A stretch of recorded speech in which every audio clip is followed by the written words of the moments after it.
So the next part of the central nervous system we're going to look at is going to be the forebrain.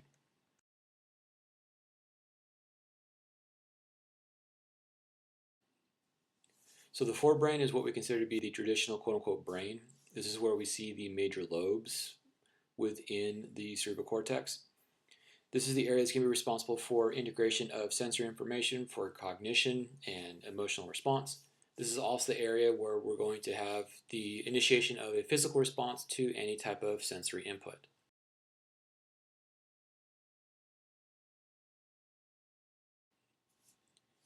In this, we have the hemispherical lateralization that we mentioned earlier. Now, what we have to remember is that even though we associate lateralization, it is not ubiquitous, meaning we don't have truly specific functional tasks to a specific hemispherical lobe within the cerebral cortex. However, we see some things in more specific regions on one side of the cerebral cortex versus the other side. So the left hemisphere is going to be responsible for somatosensory input from the right side of the body, as well as motor control to the right side of the body. It is more associated with, within the frontal lobe, reason and logical representation, as well as within the parietal, temporal, and frontal lobe, numerical and scientific skills. Within two specific areas on the left side, we have a greater propensity for neurons to be associated with language, in particular understanding, speaking, and writing. These are the areas where we have great amount of symbolic recognition, and it's also an area which I'm going to talk about here in a few minutes, or excuse me, a few seconds, that we see issues arise when we have some sort of neurological issue.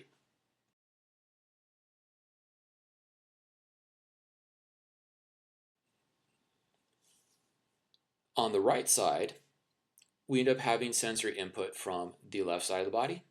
We have motor control to the left side of the body.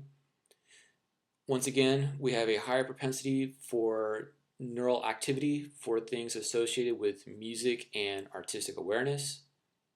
We seem to have a greater propensity of neurons associated with spatial recognition, as well as facial and emotional expression. Now, there's a problem with this facial and emotional expression because it goes hand in hand with an issue I just talked about in terms of the left hemisphere with symbolic recognition. When we have people who have neurological issues, in particular people who are found within and along the autism spectrum disorder, where they have changes within neural anatomy, which leads to changes of neural functionality, which I'll talk about when we look at the functional part of the hemispheres. We also have the ability to have discrimination of smell within a greater propensity of the right hemisphere. But once again, as I stated with the left hemisphere, there's not really true hemispherical lateralization for most of the stuff. And once again, there's no such thing as someone being a right brain person, and there's no such thing as someone being a left brain person.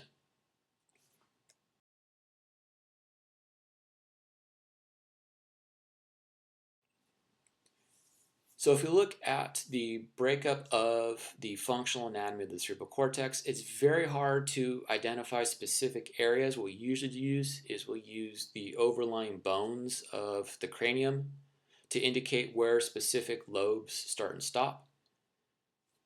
Most of this, as I stated earlier when we talked about the development of the cerebral cortex, is a big gelatinous mess. And so not only is it a big gelatinous mess where we see growth of axons and projections, will change where we'll see distinct functions, but in general we have the four lobes underneath the frontal lobe. We will have, underneath the frontal bone, we'll have the frontal lobe. Underneath the temporal bone, we'll have the temporal lobe. So deep to the frontal bone will be the frontal lobe. Deep to the temporal bone will be the temporal lobe. Under the parietal lobe will be, underneath the parietal bone will be the parietal lobe. Underneath the occipital bone will be the occipital lobe. So once again, deep to the parietal bone is the parietal lobe. Deep to the occipital bone is the occipital lobe. Also deep to the occipital lobe, but just superficial or just superior to foramen magnum, we will see the cerebellum. Within the parietal lobe, we have a a central structure known as the primary somatosensory cortex. On the most inferior aspect of, or most posterior aspect of the frontal lobe, we have what's referred to as the primary motor cortex. The primary somatosensory cortex is responsible for organizing the body into regions for somatosensation. The primary motor cortex is responsible for organizing the body into generalized regions for motor coordination. The two lobes of the frontal and parietal lobe are separated by what's referred to as the central sulcus. We have a transverse sulcus that's going to separate the temporal lobe from the frontal lobe and the parietal lobe. There's no real sulcus that's going to differentiate where we see the occipital lobe. Now, separating the two hemispheres, we have the longitudinal fissure that's going to break apart the right hemisphere from the left hemisphere.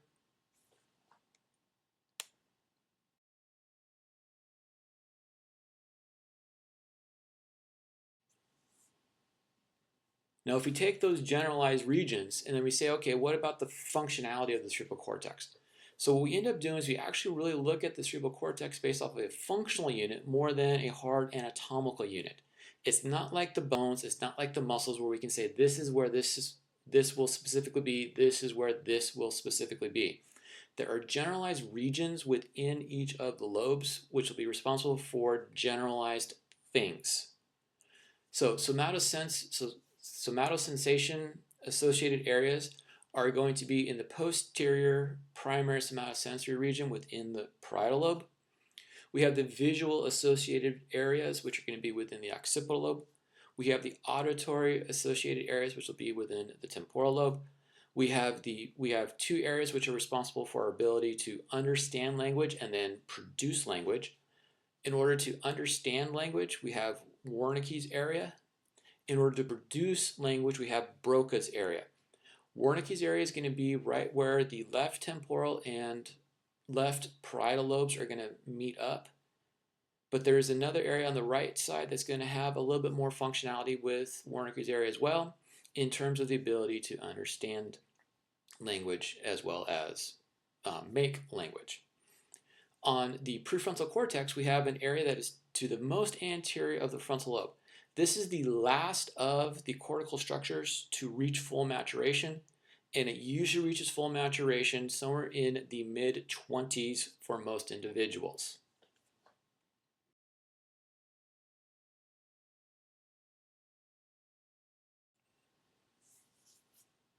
So if we take those areas and take the drawing that we looked at before and kind of overlap everything, this is what we're looking at in terms of what we refer to as the functional anatomy of the brain. So notice we have the lateral sulcus, the transverse fissure is going to separate the temporal lobe from the frontal and the parietal lobe. Notice we don't have any separation for the occipital lobe from the parietal lobe, and we have that central sulcus that's going to separate the frontal lobe from the parietal lobe. So notice where Broca's area is, where it says motor speech area. Notice where Wernicke's area is, where it says understand speech using words. Those are the areas that are of highest interest in the ability to make language and utilize symbolic things, both in terms of understanding visual input, such as looking at someone and determining what type of mood they might be in based off of how they look. We'll get more into that when we talk about vision and visual processing in terms of the autistic person and how we have to kind of model our behavior around the autistic person, particularly within the clinical setting. Now, with Wernicke's area, there's an issue that can come about, particularly for people who have been consuming large amounts of alcohol for long periods of time, known as Wernicke-Korsakoff's syndrome. That is where they have a niacin deficiency due to excessive niacin use within the liver. And when you don't have enough niacin within the neurons, you end up start having possibility of having neurodegenerative issues. And what ends up happening for people who are chronic alcoholic or have chronic alcoholic issues, they end up having issues with speech. And one of the reasons why they have issues with speech is because of Wernicke's region becoming atrophied.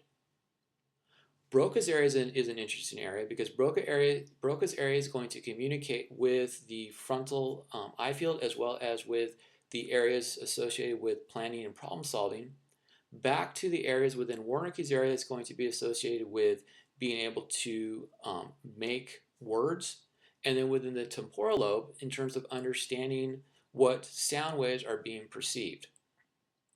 What we're attempting to do within Broca's area is we're attempting to use the nerves heading out to the facial muscles in order to have the mouth, the tongue, and the laryngeal muscles all contract in such a way so that we can make speech possible.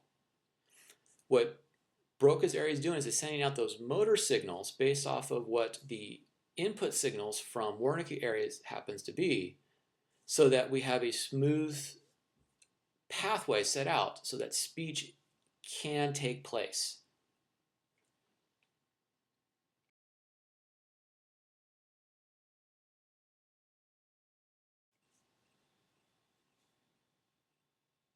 So what we're looking at here is we're looking at the topographic organization. When we say topographic organization, what we're saying is that in the periphery, there is a three-dimensional representation, a superior end, an inferior end, an anterior end, a posterior end, a medial end, and a lateral end.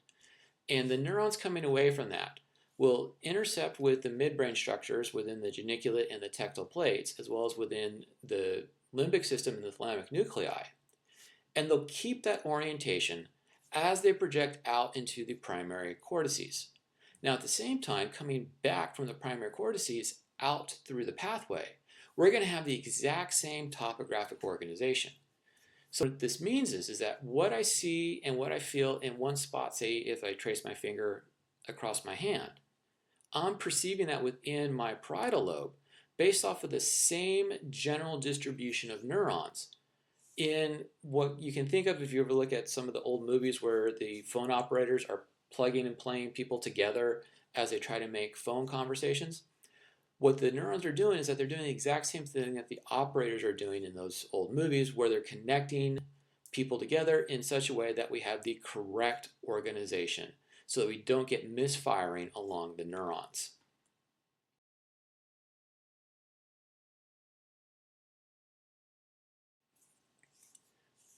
So this topographic organization kind of gets blown out of proportion when we start looking at the primary cortices. So what we're looking at what's referred to as the homunculus of the somatosensory cortex.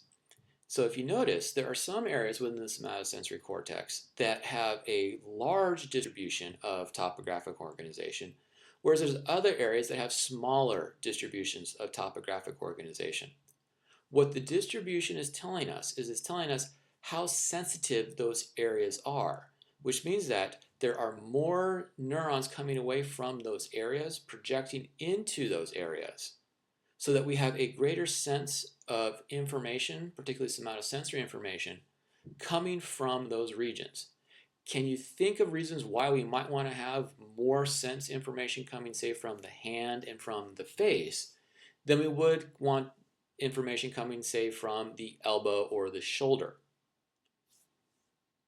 So if we think about it, what areas are we going to be more reliant upon for sensory information to tell us what's going on within our environment? And that's what the homunculus is telling us within this distribution.